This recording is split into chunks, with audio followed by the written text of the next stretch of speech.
Seja muito bem-vindos ao canal Mesa de Debates. Eu me chamo Guilherme, vai começar mais uma entrevista e hoje eu estou aqui com o Joaquim, o Juca, né? Um militante bastante importante aqui na região de São José dos Campos e Vale do Paraíba, e a gente vai discutir um pouco aqui a questão de acidentes de trabalhos, como que está essa situação aí, nas fábricas aqui da região. Tudo bom, Juca? Antes da gente começar, por favor, se apresente. Boa tarde, Guilherme. É um prazer estar conversando com você e com o seu canal. Meu nome é Joaquim Aristeu, sou conhecido mais popular aqui na região por Boca, né? Eu iniciei no movimento sindical com meus 14 anos, né? Olha que faz tempo, que os cabelos já estão quase todo caído, né? Mas eu fui metalúrgico, né? Trabalhei na antiga fábrica de avião, a Aerotech, em São José dos Campos, né? Ainda na época do Zé Domingues, que era o presidente do Sindicato dos Metalúrgicos.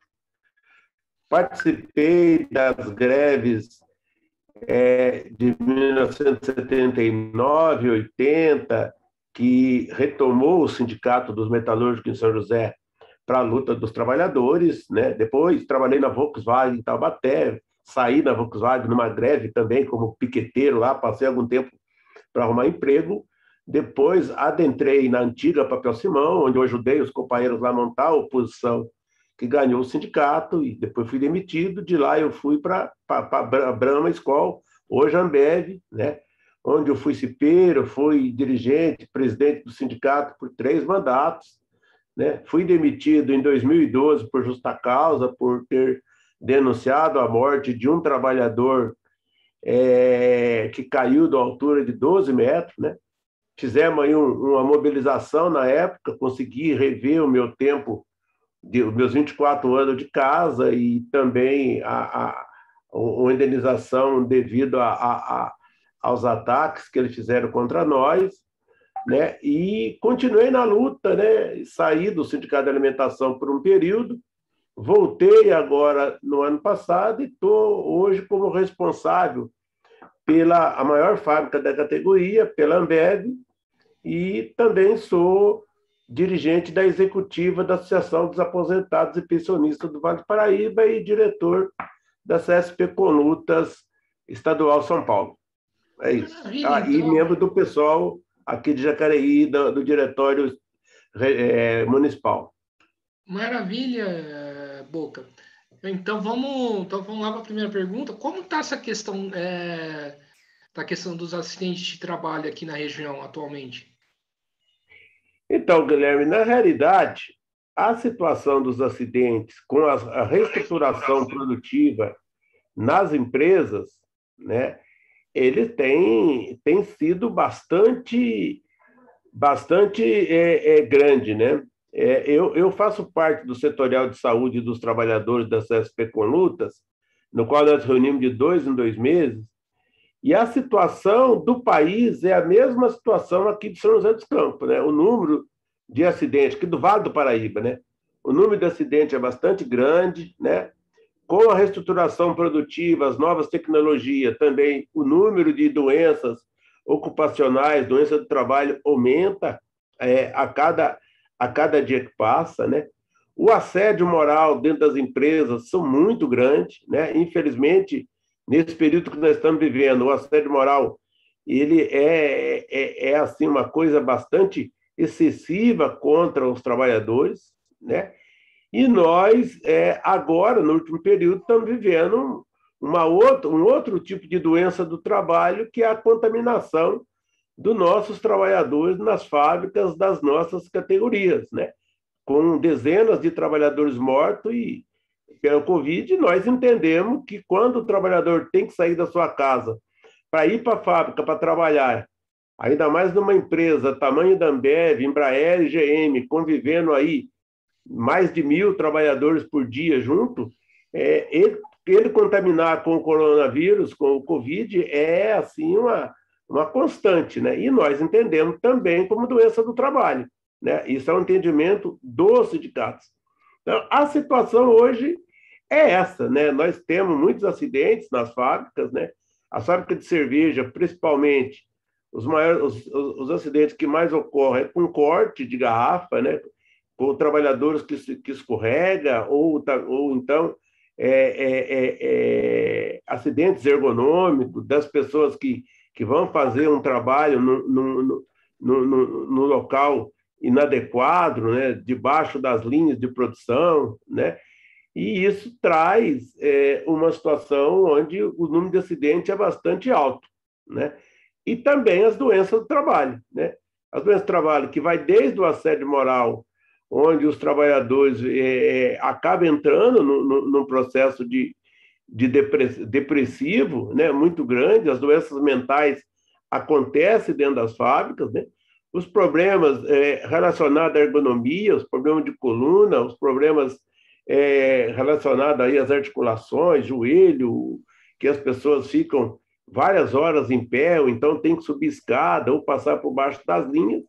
Então, o número de acidentes é grande, né? Inclusive na nossa categoria, Guilherme, infelizmente, nós temos um triste recorde, né? Nós tivemos já várias mortes na Ambev por acidente de trabalho, inclusive essa que eu citei para você, que eu era vice-presidente da CIPA na fábrica nesta época, né? Tivemos outras mortes na Ambev, né? Eu que estou aí há mais de 30 anos, né, convivendo com a Ambev, acho que nós devemos ter, nesse período todo, em torno de umas 7 mortes que ocorreram ali dentro. Na Heineken, você deve lembrar, há pouco tempo atrás, nós tivemos 4 mortes de uma caldeira que explodiu, né? Tivemos mortes também na antiga Petibon, na J. Macedo, aí em São José dos Campos. Tivemos morte na Minalba, em Campos do Jordão. Ou seja, morte também na cooperativa de laticínio aí em São José dos Campos. Então, na realidade, a categoria da alimentação não é diferente das demais categorias, que infelizmente os patrões, em busca do lucro, em busca da produção, esquece que a vida do trabalhador tem que estar em primeiro lugar. Sim, sim. E quando acontece um acidente de trabalho, né? O que costuma ser normalmente a postura da empresa? Geralmente eles lamentam. É a única coisa que eles fazem. Quando você torna público um acidente do trabalho, ou até mesmo a morte, né? O que eles dizem que lamenta que a empresa estão fornecendo todos os EPIs necessários e geralmente eles tentam jogar responsabilidade para cima dos trabalhadores, né? Na maioria das vezes eles não assumem como responsabilidade deles, né? Porque enquanto o trabalhador está lá dentro da empresa, fazendo todo tipo de esforço para poder colocar a produção deles naquilo que eles pretendem, o trabalhador é útil. Depois, a culpa é do trabalhador, ele cometeu um ato inseguro, ele cometeu algo. Eles não vê que a maioria das mortes, dos acidentes, são condições inseguras e as péssimas condições de trabalho que são fornecidas para os trabalhadores, né? Sim. E a questão da pandemia, que se você citou aqui, tem muito trabalhador que está sendo contaminado dentro das fábricas. O que as empresas têm oferecendo para tentar, pelo menos, amenizar a situação? Então, Guilherme, na questão da pandemia, logo no início, nós do movimento sindical, nós batemos cabeça, porque é uma doença nova, muitos de nós não sabiam como tratar isso, né? Mas, naquele período, a única alternativa que nós tivemos foi reivindicar das empresas a suspensão do trabalho, né? Naquela época lá, os setores que davam para fazer o layoff em casa, a gente reivindicou que fosse para casa. Os setores que ficaria dentro da fábrica, nós reivindicamos na época que esses trabalhadores fossem colocados em sistema de quarentena, né? Isso quase todas as empresas aqui da região, independente de categoria, foi mais ou menos o que nós seguimos. As empresas negaram, por exemplo, uma empresa como a Ambev, a Heineken aqui em Jacareí, que são fábrica de cerveja, se julga como serviço essencial. E a legislação permite para eles. O que é que nós fizemos? Nós fomos para o Ministério Público, tivemos para ser bastante justo, muito apoio do Ministério Público. O Ministério Público autuou as empresas, fazendo com que elas seguissem os protocolos exigidos pela OMS, né?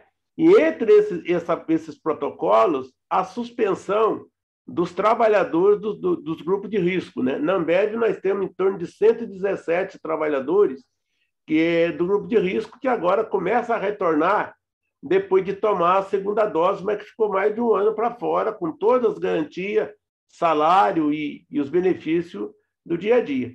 Nas demais empresas também não foi diferente, né? Nós fizemos uma ofensiva, as empresas também sempre negando, porque nós entendíamos e entendemos que a única forma de você resolver o problema da pandemia dentro de uma empresa é você, no mínimo, reduzir ao máximo a produção, a mão de obra, porque com vários trabalhadores circulando dentro da fábrica, a contaminação ela é certa, certo? Ela vem, mas nós ficamos vigilantes nesse período, né? Agora, mesmo com as vigilâncias que nós tivemos, Guilherme, a gente ainda teve, infelizmente, nós tivemos, dentro da Ambev, 3 mortes de trabalhadores que estavam lá dentro, né? Jovem ainda, a maior parte deles com menos de 50 anos de idade.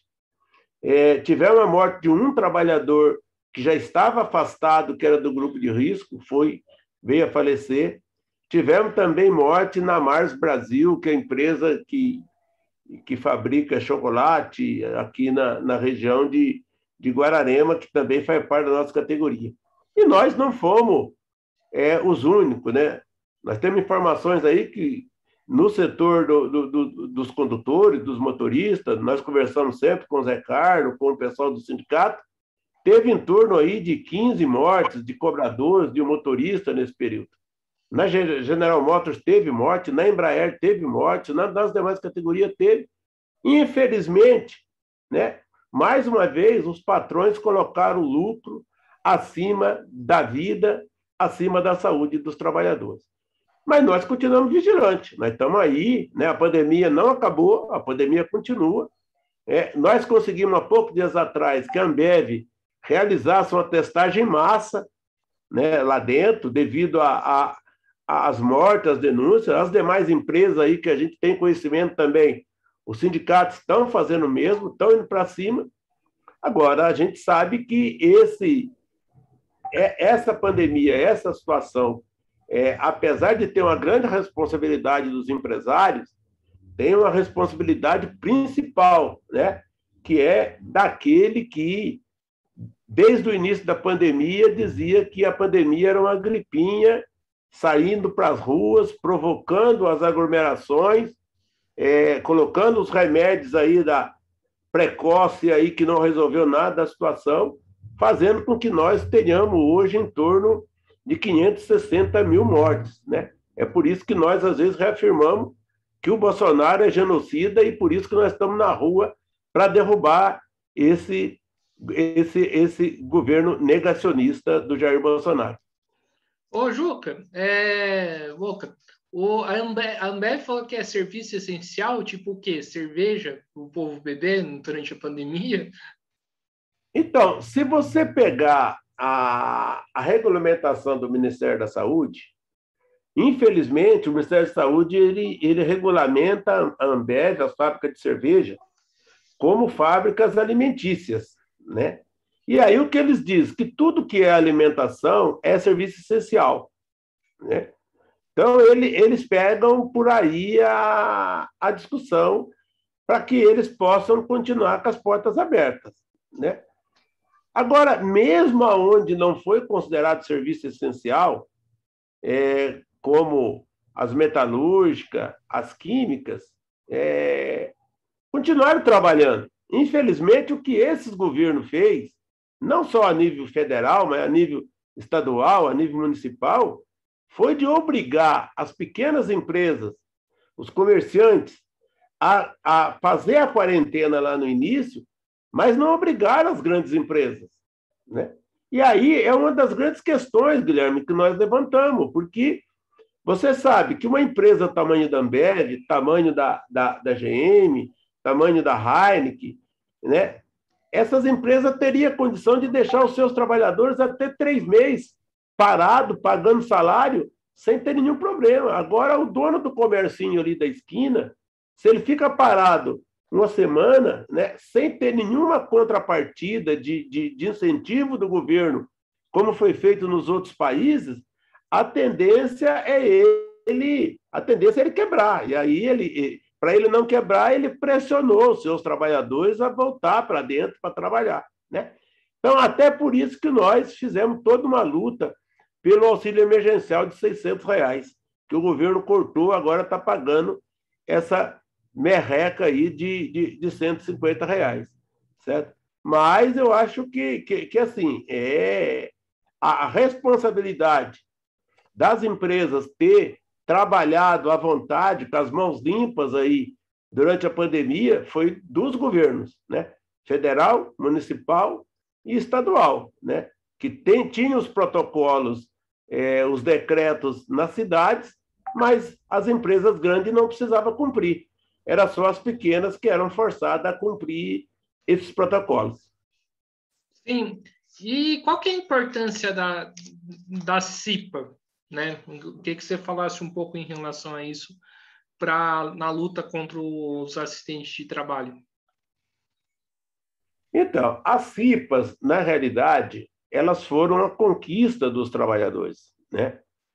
Os trabalhadores aí na década de 80, né, tiveram grandes lutas para conseguir as comissões internas de acidente de trabalho, contra acidente de trabalho, que são as CIPAs, né? E as CIPAs não só tiveram importância para a saúde do trabalhador, como tem até hoje, como também pela construção do movimento sindical combativo, né? No início aí da retomada dos sindicatos do peleguismo, as CIPAs foram importantes, as CIPAs atuavam dentro das fábricas, né? Quem comandou a greve na General Motors de 85, aquela greve memorosa lá, que foi responsável aí pela redução da jornada de trabalho no país, foi a CIPA da fábrica, né? Que estava organizada. E a CIPA, no momento atual, ela cumpre uma importância muito grande quando ela funciona. É lógico que as empresas tentam tomar uma ferramenta que foi criada para servir para os trabalhadores, ela tenta tomar a CIPA como uma organização dela, né? Muitas das vezes aí fazendo os seus cambalachos na época das eleições de CIPA para eleger representantes deles da chefia. Mas ainda hoje ela cumpre um papel importante. É ela que faz a fiscalização das condições de trabalho dentro das fábricas, é ela que acompanha no dia a dia o cumprimento das normas regulamentadoras, né? Normas essas que o governo federal vem a todo tempo aí tentando acabar, né? Reduzindo aí. Nos últimos meses nós tivemos redução de várias normas importantes, como a NR12, como a NR9, a NR7, que são normas aí que tinha muito a ver com a saúde do trabalhador, mas a CIPA ela tem como compromisso cumprir as determinações dentro das empresas, né? A CIPA hoje ela ainda cumpre um papel muito importante, né?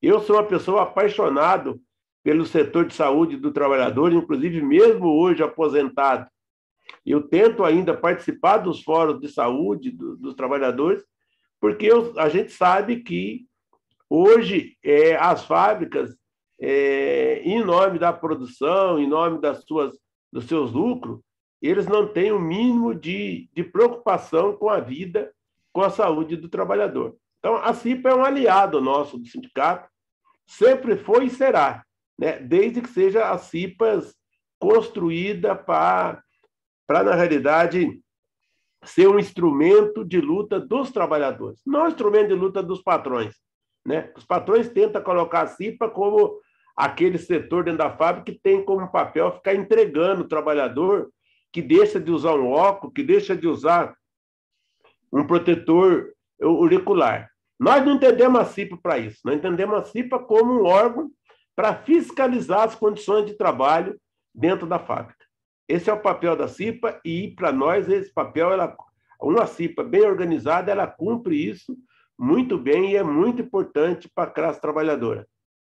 Sim, e como que os patrões atuam para tentar impedir, né, o trabalho da CIPA? De várias formas, Guilherme. De várias formas. Uma delas é coibindo a circulação dos cipeiros, apesar da legislação permitir, mas coibindo a participação dos cipeiros dentro da fábrica, né? Essa é uma questão, né? A pressão constante para segurar os cipeiros nas máquinas, para os cipeiros não fiscalizar, é uma outra questão, né?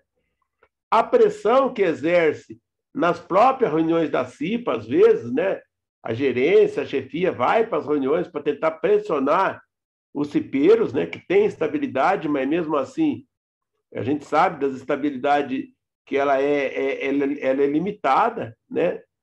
E quando é um caso mais grave, como isso que aconteceu comigo, eles demitem e mandam para a justiça decidir.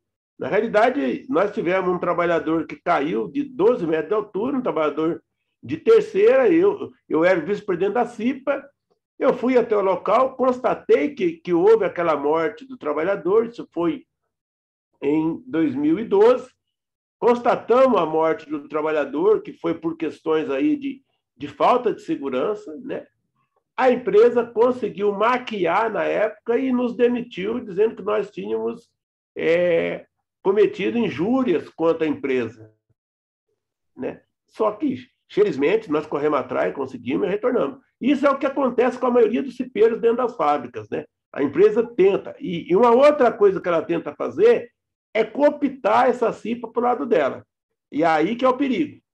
Quando ela faz a cooptação do cipeiro, o cipeiro passa a cumprir um papel, não mais um papel de fiscalização, mas um papel de executor, né? Chegar no trabalhador, punir ele, colocar ele nos seus relatórios que ele não estava usando um óculos, não estava com a botina decente, só que, por outro lado, a máquina de lado que não oferecia nenhumas condições de trabalho, ele não enxerga, né? Então, a cooptação também é uma coisa muito, muito, muito ruim que as empresas fazem por dentro das fábricas. E nos momentos de eleição da CIPA também, eles usam isso. Eles tentam colocar gente deles infiltrado para concorrer à CIPA, para que eles possam ter controle da CIPA depois, quando a CIPA passa a atuar dentro da fábrica. Sim, ô Boca. E a pergunta que eu faço agora para você é a questão da saúde mental dos trabalhadores. Como que isso...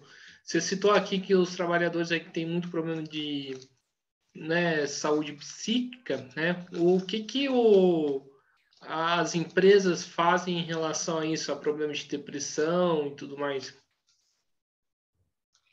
Não reconhece.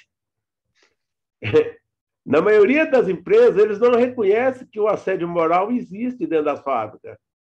Eles, às vezes, chegam a dizer que o problema de depressão de um determinado trabalhador é porque ele brigou com a esposa, ou com a esposa brigou com ele, ou vice-versa, mas que não é um problema da fábrica, né? Infelizmente, é uma luta nossa, do movimento sindical de conjunto, o reconhecimento do assédio moral, que hoje já foi reconhecido por vários tribunais, mas ainda dependemos de uma legislação, de um projeto-lei que coloque o assédio moral como uma doença que pode provocar as doenças psíquicas e também junto às doenças mentais, mas as empresas não reconhecem, né? Você chega na empresa, pede para ela abrir uma comunicação de acidente e doença do trabalho, que é a CAT, quando um trabalhador está com depressão, está com problema depressivo comprovado, ela diz que não, ela nega, você só vai conseguir isso via judicial, né? Aí, quando vai para a Justiça Federal, Justiça Trabalhista, a gente consegue reverter isso e o reconhecimento, né? Mas, infelizmente, as empresas pouco fazem com relação a essa situação, né? Não reconhecendo as doenças mentais como doença do trabalho. E como que se costuma posicionar a justiça em casos de acidente de trabalho? Olha, na maioria das vezes, a justiça acaba favorecendo as empresas. É aquele negócio. Quem paga, manda, né? Quem tem dinheiro é os empresários, né? Então, infelizmente, a gente ainda tem uma boa parte aí da Justiça do Trabalho, da própria Justiça Federal, que ainda acaba favorecendo as empresas, porque exige uma série de comprovação dos trabalhadores, né? Que está ali no dia a dia preocupado com a produção, né? Se ele vai lá e tira uma foto da máquina que ele está trabalhando, ele é punido porque ele está infringindo aí a segurança interna da empresa, econômica. Se ele pega um documento para provar, ele está tirando coisas de dentro da empresa que é segredo da empresa. Mas quando chega na justiça, o que a justiça pede é provas. Ela quer prova que ele trabalhava no local que tinha muito barulho. Ela quer prova que ele atravessava debaixo de uma linha de produção 10 ou 30 vezes por dia. Ela quer prova que ele subia uma escada de 5 andares, como acontece lá na Ambev, no setor de Moinho, que arrebenta com o joelho da pessoa, né? Ela quer prova que ele trabalhava num setor onde tinha produto químico, ou então tinha coliformes fecais, né? Ou então local que tinha risco de explosão, ou tinha muito pó. Então, acaba que o trabalhador não tem condições de fornecer todo esse documento e, na boa parte das vezes, acabam sendo favorável à empresa. Agora, é lógico, nós temos vários ganhos na justiça também, né? Nós temos alguns juízes mais sérios que não levam isso em consideração, né? Mas, infelizmente, ainda a gente tem parte da justiça que que acaba favorecendo as empresas nessa situação. Sim, é questão de provas, o Joaquim, né? O sindicato atua nesse sentido de ajudar o trabalhador a colher a prova ou muitas das vezes não consegue fazer isso? Nós tentamos fazer dentro das nossas possibilidades, né? Por exemplo, de que forma que a gente constrói a prova de um trabalhador que adquiriu surdez dentro da empresa, né? Nós pedimos que o Ministério Público determine os laudos periciais de ruídos, né? A partir do laudo pericial que nós temos do Ministério Público, a gente consegue provar que a pessoa trabalhava no setor de ruído. Ou então nós pedimos também para que os engenheiros de segurança façam um laudo sobre a ergonomia, né? Que são aqueles trabalhos inadequados, que o trabalhador trabalha de joelho, ou então o trabalhador trabalha muito tempo em pé, ou tem que subir escada, né?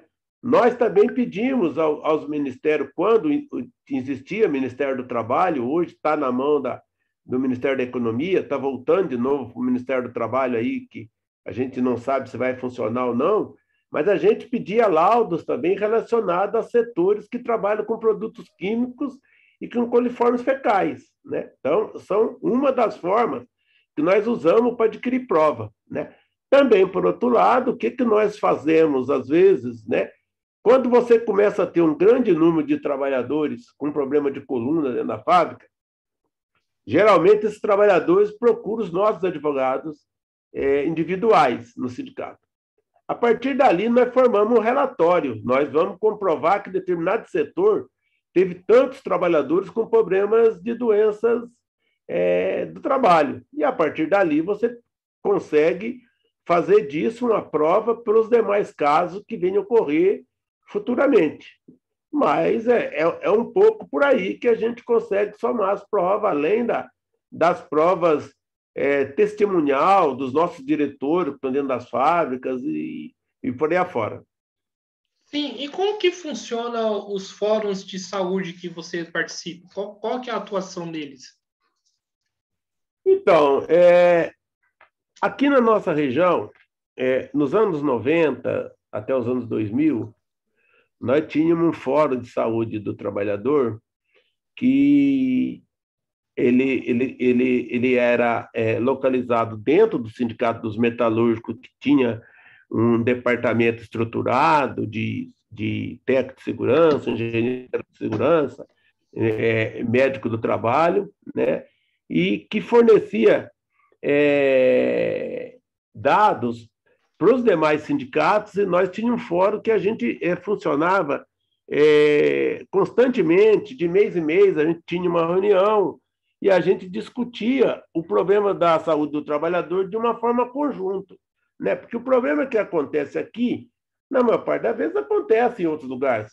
Só para você ter um exemplo, um dos setores que mais tem acidente, que mais tem doença do trabalho e acidente de trabalho, são os hospitais. Porque, na maior parte das vezes, as enfermeiras têm que virar um doente na cama, que a maior parte são enfermeiras, e isso, a coluna delas acaba estourando, né? Tem o problema também das agulhas, das picadas que leva no dia a dia, né? Então, a gente discutia isso no conjunto, mas com o tempo acabou se desfazendo esse fórum, né? E hoje em dia nós discutimos através das nossas reuniões dos sindicatos, que nós fazemos debate também sobre segurança e saúde do trabalhador.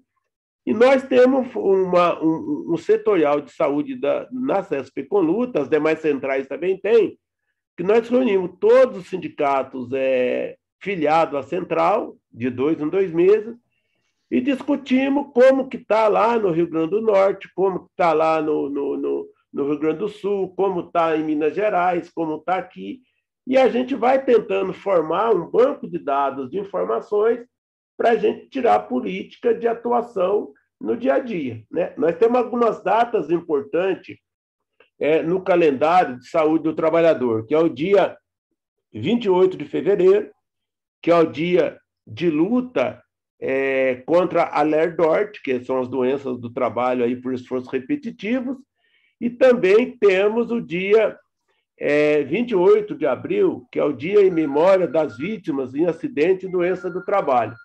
Nessas duas datas, nós acostumamos a construir mobilização nas portas de fábrica, de conscientização, palestras nos sindicatos, atos públicos, para que a gente possa denunciar o problema hoje relacionado à saúde do trabalhador dentro das fábricas e dentro das empresas no seu dia a dia. Sim. E como que a prefeitura ou as prefeituras atuam em caso de acidente de trabalho? Porque aqui em São José, né, tem tem uma propaganda que parece que, né, que a Embraer, GM, tudo lindo, perfeito, né, uma cidade que tem indústrias, né, mas a gente não sabe o que ocorre por trás disso, né, pelo menos a população que não conhece a realidade dentro das fábricas. Como que os prefeitos, né, atuam nesse sentido? Então, Guilherme, a única forma que tinha que as prefeituras trabalhavam, na realidade, é uma exigência da legislação federal que as prefeituras formem, nas suas regiões, os CERESTs, né, que é o Centro de Saúde do Trabalhador. Que aqui em São José dos Campos, na época dos governos aí do governo do Carlinho, principalmente, ele existia ali ao lado da Igreja Matriz, né, ali em São José. E esse setor, ele atendia o vale todo, né? Eu não lembro agora quantas cidades, mas o vale todo. E ele tinha como objetivo levantar dados referentes à saúde do trabalhador dentro da fábrica, né? Não só na questão do acidente, mas da doença do trabalho, acompanhar isso e denunciar para os órgãos públicos estaduais e federais, né? Inclusive, era um setor que socorria muito o movimento sindical, porque quando o INSS não aceitava as comunicações de acidente de trabalho, que nós chamamos de CAT, quando o trabalhador sofria um acidente, você ia lá no Sereste, né? E eles faziam um encaminhamento, o médico do Sereste assinava a CAT, né?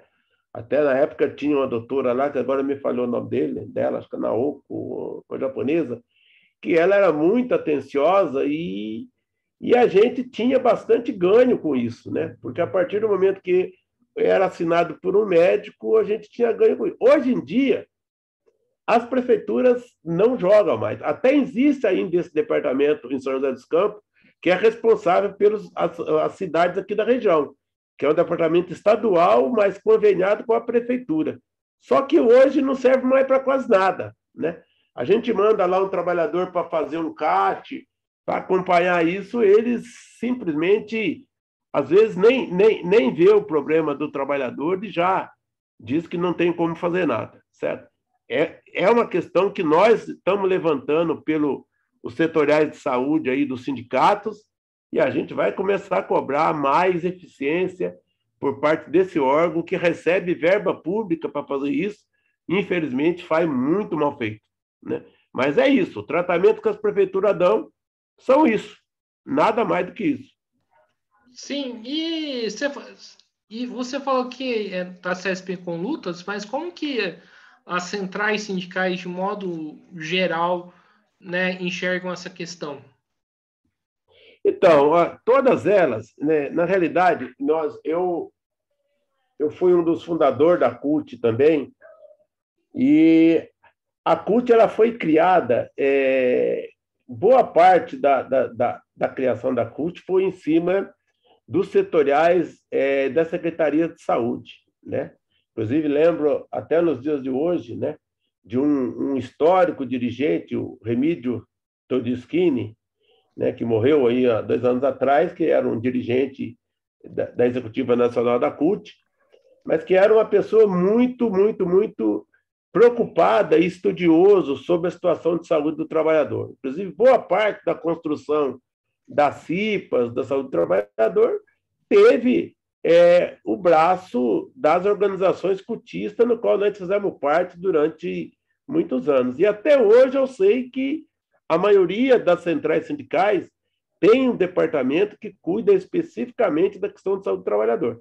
Sei que a CUT tem, sei que a Força Sindical tem, porque eu tenho contato com esses setores, a gente faz aí troca de informações, discute, né? Temos fóruns junto aí, em Minas Gerais, nós temos um fórum que participa vários sindicatos da CUT, da UGT, da Força Sindical, de vários setores, da CTB, né? E, assim, nós achamos que é uma das atribuições que os sindicatos deveriam abraçar, né? Porque cuidar da saúde do trabalhador no dia a dia, né, é o mínimo que pouco serve para a organização da classe. Porque se não preocupa com a situação da saúde do trabalhador, só preocupa com a situação econômica, que é importante, mas não é só isso, a gente acha muito pouco. Pouco é isso. Eu tenho um respeito muito grande pelas entidades que têm esse trabalho, né? E a gente acompanha. Eu acho que precisamos melhorar mais, né? Precisamos melhorar. A gente já, nesse último período aí, infelizmente, a gente perdeu um pouco da nossa capacidade de organizar os trabalhadores em relação às doenças e acidentes de trabalho. Mas eu acho que é possível, eu acho que esse é o caminho que nós precisamos seguir. Sim, Boca, existe muito uma visão, né, de sempre, né, culpar o trabalhador pelos acidentes de trabalho, falando que o trabalhador foi irresponsável, né, não usou equipamento direito e tudo mais. O que está por trás dessas visões, né? E o que realmente acontece? Na realidade, o que acontece é o seguinte: as fábricas, as empresas, elas têm hoje, por determinação aí de uma luta que os trabalhadores vêm fazendo, dependendo do número de acidentes que ela tiver dentro da fábrica, do número de doenças do trabalho que ela tem dentro da fábrica, aumenta o seguro sobre acidente do trabalho e doença do trabalho que ela paga. Por exemplo, a empresa paga 3% de seguro, se aumenta para 50% de acidente ou de doença, isso dobra, isso triplica. Então, ela precisa tirar a responsabilidade das costas dela, dizendo que o nexo causal da doença não é dela, ou do acidente foi por culpa, por responsabilidade do trabalhador, para que ela possa livrar disso, né? Porque é muito cômodo para ela jogar isso nas costas do trabalhador, né? Nós entendemos, e é uma das reivindicações que nós do movimento sindical fazemos, é que cada vez que um trabalhador perdesse um dedo ou ficasse semi-aleijado ou doente, que as empresas sofressem um processo, porque a responsabilidade da empresa, quando o trabalhador entra para dentro do portão da fábrica, e se ele adquire um acidente ali, a responsabilidade, do nosso ponto de vista, é da empresa. Então, ela devia ser penalizada não só da forma trabalhista e previdenciária, mas também teria que ser responsabilizada criminalmente. O gerente da empresa tinha que sofrer um processo crime quando morre um trabalhador dentro da fábrica. Infelizmente, eles tentam sair pela tangente dizendo que a culpa da morte ou do trabalhador ter ficado aleijado foi dos trabalhadores. Foi por descuido, por algum motivo desse tipo, né?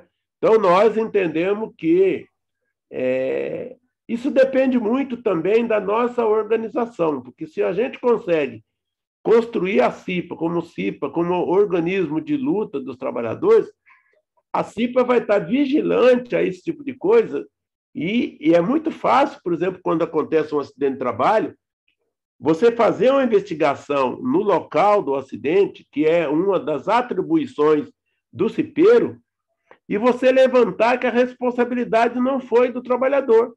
A exemplo foi esse trabalhador que morreu na Ambev, né? Automaticamente, quando acontece um acidente, eu chego no local, eu faço uma averiguação aonde eu vejo que não existia, naquele momento ali, aqueles ganchos de talabarte para o cara enganchar o cinto de segurança em cima da fábrica. E eles não tinham aquilo ali. E o trabalhador caiu devido a não ter um local para ele colocar o cinto de segurança. Eles tentaram argumentar que a irresponsabilidade foi do trabalhador que caminhou por cima do telhado. Agora, esse trabalhador caminhou por cima do telhado porque também não tinha outra forma dele caminhar, porque eles haviam jogado, havia chovido, estava molhada a telha, ele tentou achar um lugar mais seco para ele transitar. Se ele tivesse o cinto de segurança ancorado, ele não teria sofrido um acidente. Então, eu estou dando esse exemplo da Ambev, mas como exemplo de várias outras. Por exemplo, a explosão que teve na Heineken, que morreram 4 trabalhadores. Disseram que a responsabilidade tinha sido dos trabalhadores, porque eram terceiros e não tinha qualificação profissional para fazer aquele tipo de serviço. Nós tivemos uma morte há anos atrás, dentro da Petibon, que um eletricista, digo de sinal, por sinal, meu amigo pessoal, morreu eletrocutado porque eles deixaram ele 12 horas dentro da fábrica trabalhando, ele deu um piscar de olho, encostou a mão no determinado lugar que não devia encostar e morreu eletrocutado, né? Então, são assim, exemplos que a gente tem, né, que demonstra, né, a falta de atenção por parte das empresas, na qual eles depois tentam jogar a responsabilidade para cima do trabalhador. Sim, e as empresas, né? Eu acho que é importante a gente combater assim divisão, ô Boca, né? De que as empresas não têm dinheiro para oferecer condições dignas de trabalho para o trabalhador. Você concorda com isso ou não? Não, a realidade, nós já falamos por algumas vezes aqui, vou repetir, é o lucro. É o lucro. Eu vou te dar um exemplo. Eu estou citando muito a Ambev, que é a fábrica no qual eu trabalho, mas as demais não é diferente. Né? Na Ambev, por exemplo, eles têm lá uma política de PLR, que é uma política muito cruel, né? Que eles chamam de PF, né? Programa de Excelência Fabril.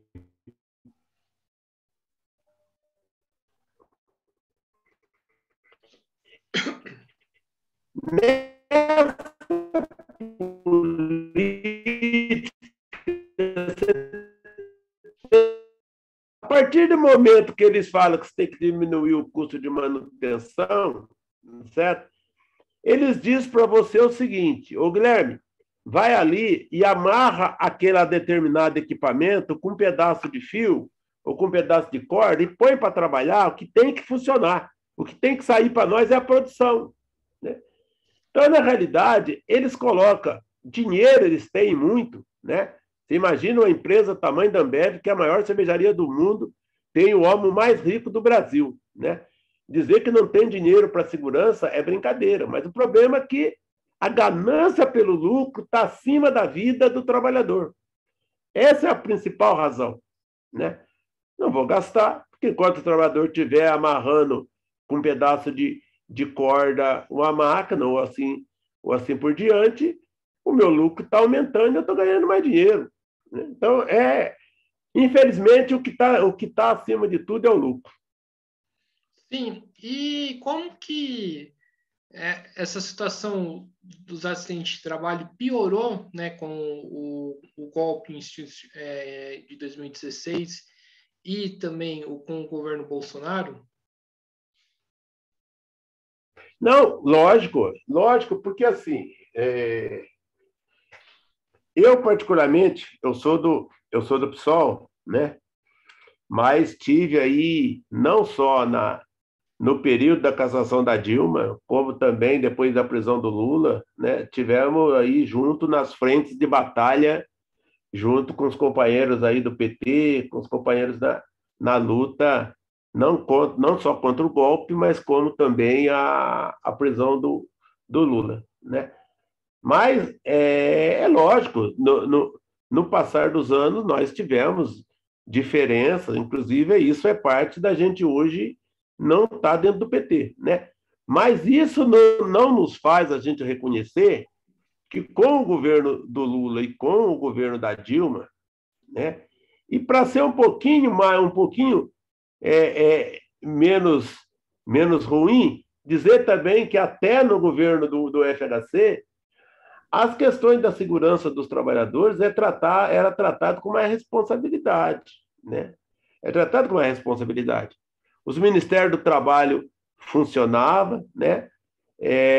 Como eu já citei aqui para você, os centros de referência de saúde do trabalhador, principalmente nas prefeituras onde o PT dirigia, funcionava muito melhor do que funciona hoje, né? A gente tinha todo um acompanhamento a nível federal também, dos setoriais aí, governamentais sobre saúde do trabalhador. Né? Infelizmente, com o governo Temer, que foi o primeiro que começou a mexer na legislação trabalhista, em especial nas normas regulamentadoras sobre acidente e doença do trabalho, no governo Bolsonaro, ele acabou com as normas. As normas técnicas e as famosas ANR, que nós conquistamos com muita luta dos trabalhadores nos anos 80 e 90, que tinha como objetivo dar segurança jurídica para os trabalhadores poderem recusar até fazer um trabalho dentro da fábrica que oferecia risco à sua saúde, o governo Bolsonaro arrebentou com essas NR, né? O governo Temer também foi parte, começou por ele, né? A própria reforma trabalhista, a reforma da Previdência, as reformas que foram feitas, né? O DIN Nacional 95, então tudo isso foi parte da luta, da destruição da luta dos trabalhadores. A exemplo agora da reforma administrativa, né? A PEC 32, que está vindo aí pela frente, que também vai tirar dinheiro da saúde, vai tirar dinheiro dos setores que têm como responsabilidade garantir uma vida mais digna no trabalho, sem acidente, sem doença para os trabalhadores. Então, um pouco isso que eu enxergo das relações aí dos governos com relação à saúde do trabalhador e à situação do trabalhador de conjunto dentro das fábricas. Você falou da PEC 32, fugindo um pouco do assunto, nem tanto, né?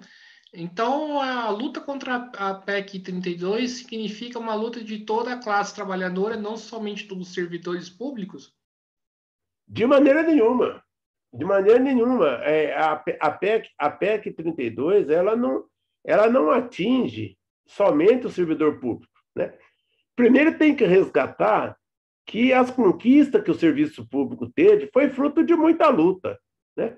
O serviço público federal, municipal, estadual nesse país foi um dos setores que mais lutaram durante os últimos anos, né? E sofreu muitos ataques já do governo, né? Muitos direitos foram tirados. Há pouco tempo atrás foi congelado o aumento de salário dos servidores por 15 anos, né? E a gente tem exemplos concretos da importância que tem o serviço público, né? Um deles é o SUS, né? Se nós não tivéssemos o SUS hoje, com todas as debilidades que ele tem, com a retirada de dinheiro que os governos retiraram, hoje nós não estaríamos chorando só 560 mil mortes. Nós estaríamos chorando com esse negacionismo desse governo Bolsonaro que está aí, 1 milhão de mortes ou mais de 1 milhão de mortes, né? Então, boa parte do serviço público que é prestado hoje nas escolas, nas universidades, né? O Dória bate no peito e fala do Instituto Butantan, né? Há pouco tempo atrás, o Dória queria vender o Instituto Butantan, né?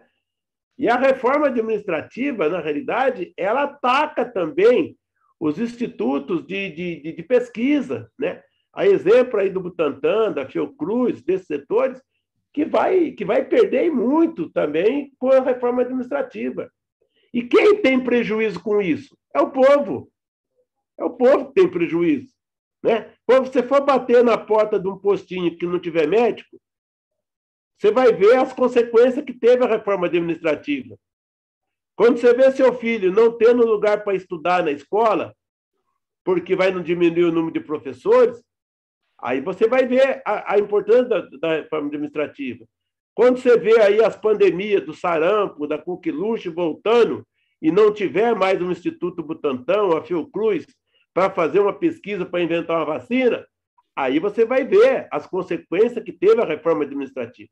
Então, no nosso entendimento, a reforma administrativa ela também é um ataque à saúde dos trabalhadores, da população, de uma maneira geral, e nós precisamos lutar aí, mobilizar para impedir que esta sacanagem aconteça contra os trabalhadores.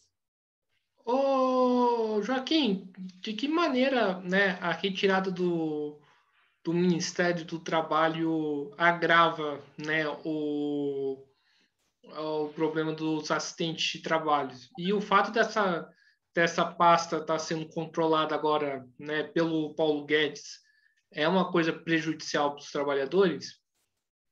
Então, o Ministério do Trabalho, ele sempre foi um órgão governamental, né?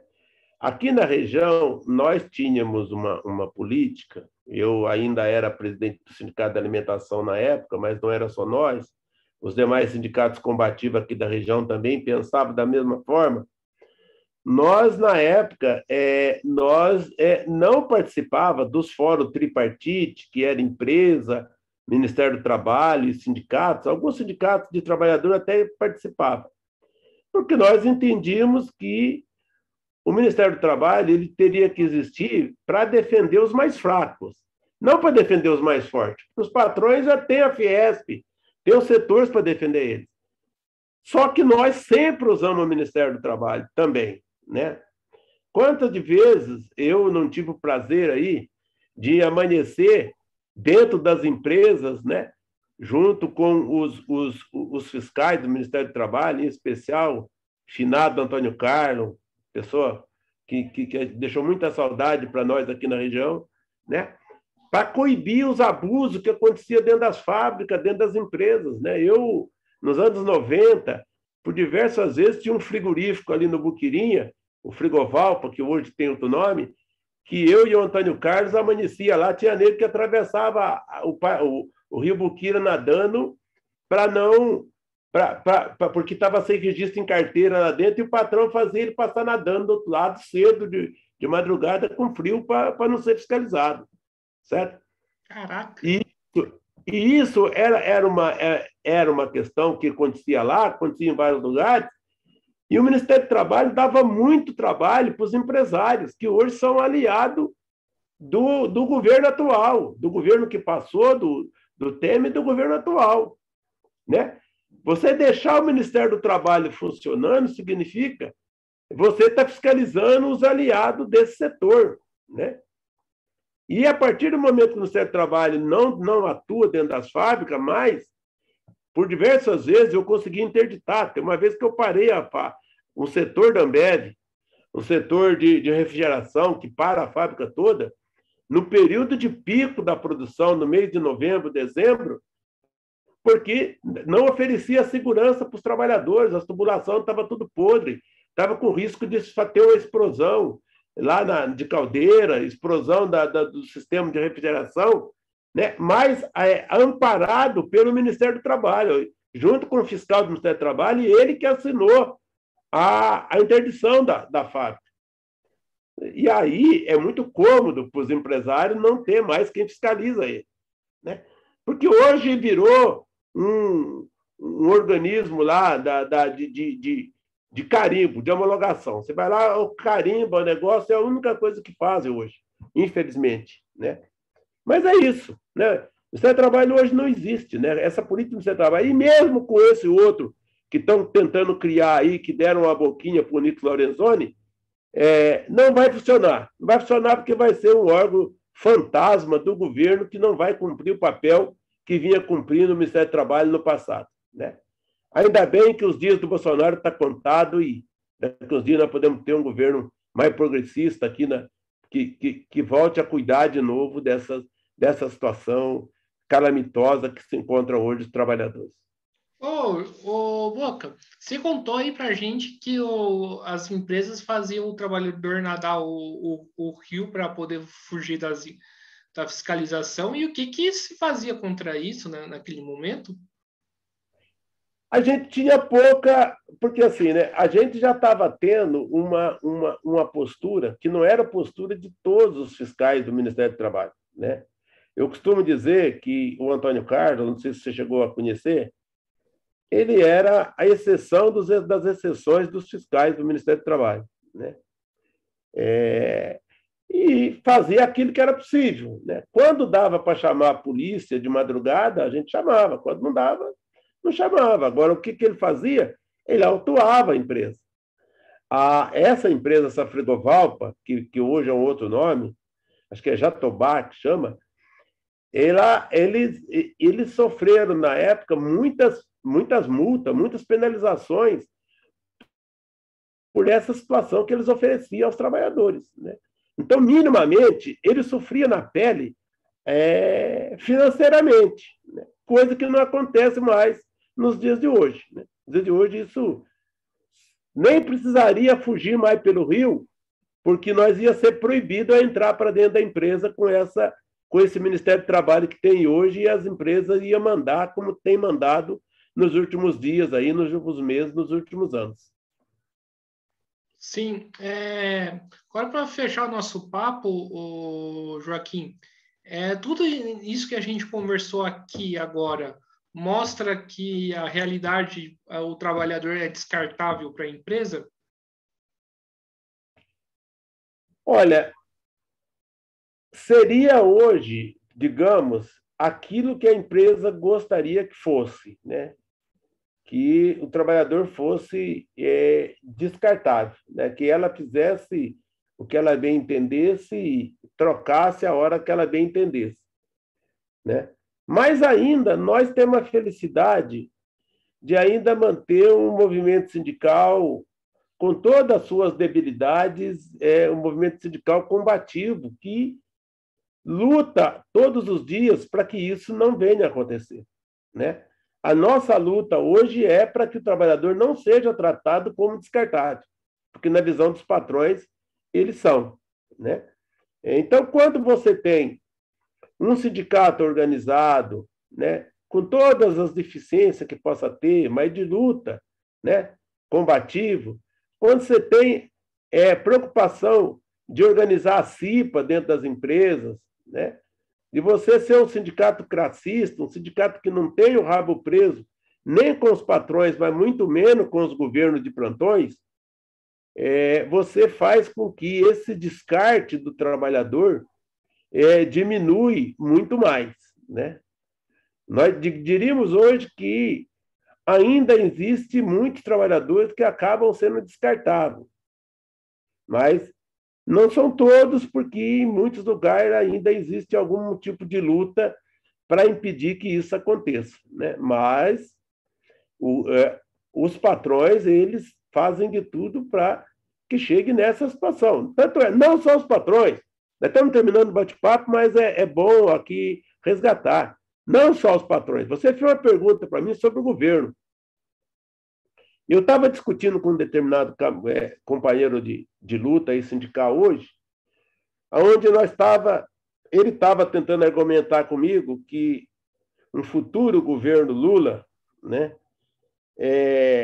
com o governo Bolsonaro não tem muita diferença, e eu vinha tentando provar para ele o contrário, né?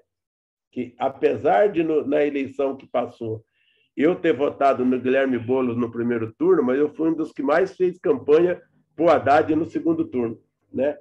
E eu estava mostrando para ele que eu não vi em nenhum momento o governo Lula tentar acabar com os sindicatos, tentar acabar com os organismos de luta dos trabalhadores. Ao contrário desse que está aí hoje, que todos os minutos, todas as horas, a política dele é acabar com os sindicatos. Nós, sindicatos, viramos inimigo do atual governo que está aí. Então, as diferenças, na realidade, elas existem, né? E nós achamos que a luta, né, que nós tenhamos pela frente aí, não só para derrotar e para colocar para fora esse governo genocida, esse governo negacionista que está aí do Bolsonaro, derrotar a reforma administrativa e, se tivermos condições, colocar esse governo para fora antes de 2022, se não tivermos, em 2022 nós precisamos aplicar uma derrota cruel nesse governo genocida que está aí, para que nunca mais essa ultradireita, a serviço de outras coisas que não da classe que mais precisa, retorne aqui no nosso país. É o que nós desejamos e é o que nós lutamos, é o que nós vamos fazer para que isso aconteça. Beleza, então, Juca. Então, primeiramente, né, estamos aqui encerrando mais uma entrevista do canal Mesa de Debates. Quero agradecer por você ter aceitado o convite, né? Foi muito bom o papo. Espero que tenha contribuído, né, para as discussões em relação a esse tema na região e também, quem sabe, no Brasil inteiro, né? Então, passo aí o bastão de novo para você, para fazer as considerações finais. Nós que agradecemos, Guilherme. A gente fica muito feliz quando a gente pode contribuir de alguma forma, né? E eu acho que não só vocês, com esse canal aí que abre para a gente falar sobre o dia a dia, mas como para nós também, para dialogar com os trabalhadores de uma forma geral, né? Eu que agradeço e estou aqui à sua disposição. Quando você precisar, é só entrar em contato nós vamos estar aqui para tentar conversar e passar um pouquinho aí da nossa experiência, da nossa luta para os demais trabalhadores do nosso país e da nossa região. Mais obrigado. Então é isso aí. Muito obrigado mais uma vez ao Joaquim. Muito obrigado também a você que estiver nos assistindo. Peço que se inscreva no canal Mesa de Debates de Tudo Um Pouco, podcast Mesa de Debates de Tudo Um Pouco. Comentem esse vídeo, né? Façam suas considerações, concordam ou até mesmo discordam, né, com o que o Joaquim colocou. Vamos fazer esse debate. Curta esse vídeo, né, além de se inscrever no canal, né? Curta a nossa página do Facebook Mesa de Debates e siga a gente no Instagram também, né? O Mesa de Debates, para você ficar atento a tudo que acontece nas nossas redes, né? E além de compartilhar nas redes sociais esse vídeo e outros vídeos que a gente produziu. Então fique atento à nossa programação, vai ter bastante coisa muito boa vindo por aí. E até a próxima, pessoal. Fui!